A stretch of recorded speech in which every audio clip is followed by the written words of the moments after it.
ശാസ്ത്രത്തിന് സമർപ്പിച്ച ജീവിതം. 96 വർഷങ്ങൾക്ക് മുമ്പായിരുന്നു അത്. സർ ചന്ദ്രശേഖര വെങ്കിട്ടരാമൻ എന്ന CV രാമനും കൂട്ടരും ഏറെ കാലത്തെ പരീക്ഷണങ്ങൾക്കും നിരീക്ഷണങ്ങൾക്കും ഒടുവിൽ ആ ശാസ്ത്രസത്യം കണ്ടെത്തി. പ്രകാശത്തിൻ്റെ പ്രകീർണനം ഇതിൻ്റെ ഫലങ്ങളെ നിരന്തരം വിലയിരുത്തി.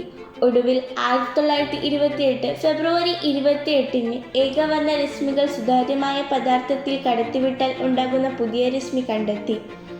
രാമൻ പ്രഭാവം എന്നാണ് ഇത് അറിയപ്പെട്ടത്.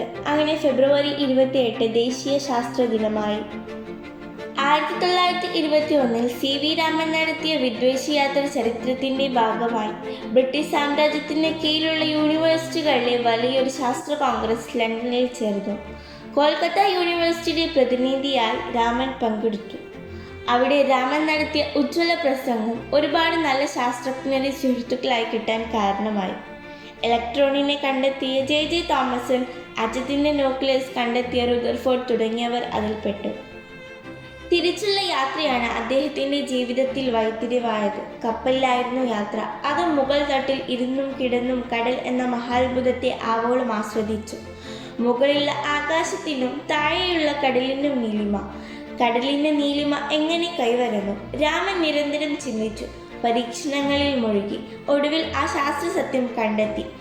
1928 ഫെബ്രുവരി 27 നേരം ഇരുട്ടിയതിനാൽ പരീക്ഷണം അടുത്ത ദിവസത്തേക്ക് മാറ്റി. 28 രാവിലെ രാമൻ കണ്ടെത്തി. പരിശുദ്ധ ഗ്ലിസറിൻ ദ്രാവകം വികിരണം സംഭവിച്ച പ്രകാശരശ്മികൾ ആ ദ്രാവകത്തിലൂടെ കടന്നുപോയി. പ്രതീക്ഷിച്ചത് നീലിമയാണ്, കണ്ടത് പച്ചപ്പും. പച്ച പഠിച്ചറിഞ്ഞ് അതിൻ്റെ അർത്ഥവും പ്രാധാന്യവും വിവരിച്ചു. ശാസ്ത്രലോകത്തെ അനശ്വരത രാമൻ പ്രഭാവം അങ്ങനെ കണ്ടുപിടിക്കപ്പെട്ടു. ശാസ്ത്രലോകത്തിന് പുതിയൊരു വെളിച്ചം നൽകിയ ഈ കണ്ടുപിടുത്തത്തിൻ്റെ ഓർമ്മക്കായിട്ടാണ് നാം ഫെബ്രുവരി 28 ദേശീയ ശാസ്ത്ര ദിനമായി ആചരിക്കുന്നത്. രാമൻ പ്രഭാവം വിവരിക്കുന്ന അദ്ദേഹത്തിൻ്റെ പ്രബന്ധമാണ് രാമൻ എഫക്റ്റ്. പുതിയ തലമുറയിൽ ശാസ്ത്രബോധവും സാമൂഹ്യ ചിന്തയും വളർത്തുക എന്നതാണ് ദിനചര്യയുടെ ലക്ഷ്യം. വികസിത ഭാരതത്തിനായിട്ടുള്ള ദേശീയ സാങ്കേതിക വിദ്യകൾ എന്നതാണ് ഇത്തവണത്തെ സന്ദേശം. ഭൗതികശാസ്ത്രത്തിൻ്റെ നോബൽ സമ്മാനം നേടിയ ആദ്യ ഇന്ത്യക്കാരനാണ് CV രാമൻ. തമിഴ്നാട്ടിൽ ജനിച്ച അദ്ദേഹം ചെറുപ്പത്തിൽ തന്നെ അസാമാന്യ ബുദ്ധി പ്രകടിപ്പിച്ചിരുന്നു. 18-ാം വയസ്സ് മുതൽ ഗവേഷണം തുടങ്ങി. ഫിസിക്സ് അധ്യാപകനും ഇന്ത്യൻ ഇൻസ്റ്റിറ്റ്യൂട്ട് ഓഫ് സയൻസിൻ്റെ ഡയറക്ടറും അദ്ദേഹം തന്നെ തുടങ്ങിയ രാമൻ റിസർച്ച് ഇൻസ്റ്റിറ്റ്യൂട്ടിൻ്റെ ഡയറക്ടറുമായി പ്രവർത്തിച്ചിട്ടുണ്ട്.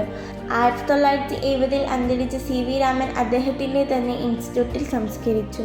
നന്ദി.